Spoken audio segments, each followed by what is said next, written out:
Hello दोस्तों, आज की कहानी है बीरबल की खिचड़ी।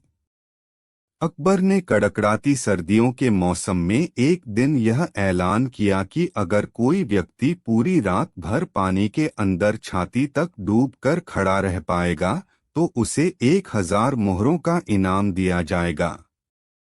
इस चुनौती को पार करना काफी कठिन था, पर फिर भी एक गरीब ब्राह्मण अपनी बेटी के विवाह के लिए धन जोड़ने की खातिर तैयार हो गया।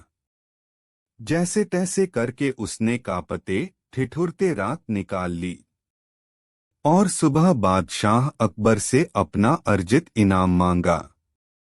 अकबर ने पूछा कि तुम इतनी सर्द रात में पानी के अंदर कैसे खड़े रह पाए।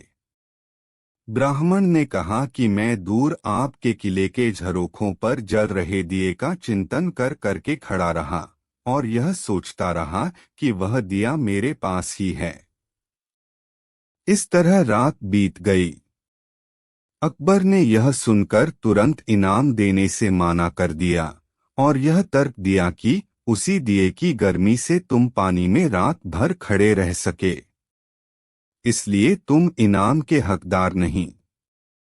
ब्राह्मण रोता हुआ उदास होकर चला गया। बीरबल जानता था कि ब्राह्मण के साथ यह अन्याय हुआ है। उसने ब्राह्मण का हक दिलवाने का निश्चय कर लिया। अगले दिन अकबर और बीरबल वन में शिकार खेलने चले गए। दोपहर में बीरबल ने तिपाई लगाई और आग जलाकर खिचड़ी पकाने लगा। अकबर सामने बैठे थे। बीरबल ने जानबूझकर खिचड़ी का पात्र आग से काफी ऊंचा लटकाया।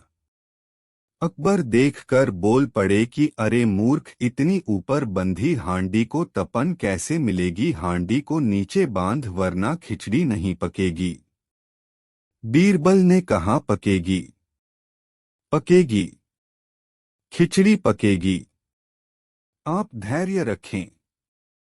इस तरह दोपहर से शाम हो गई और अकबर लाल पीले हो गए और गुस्से में बोले, बीरबल तू मेरा मजाक उड़ा रहा है, तुझे समझ नहीं आता, इतनी दूर तक आंच नहीं पहुंचेगी। हांडी नीचे लगा। तब बीरबल ने कहा कि अगर इतनी सी दूरी से अग्नि खिचड़ी नहीं पका सकती तो उस ब्राह्मण को आपके किले के झरोखे पर जल रहे दिए से ऊर्जा कैसे प्राप्त हुई होगी। यह सुनकर अकबर फौरन अपनी गलती समझ जाते हैं और अगले दिन ही गरीब ब्राह्मण को बुलाकर उसे 1000 मोहरे दे देते हैं और भरे दरबार में गलती बताने के बीरबल के इस तरीके की प्रशंसा करते हैं। मोरल: कभी किसी के साथ अन्याय नहीं करना चाहिए।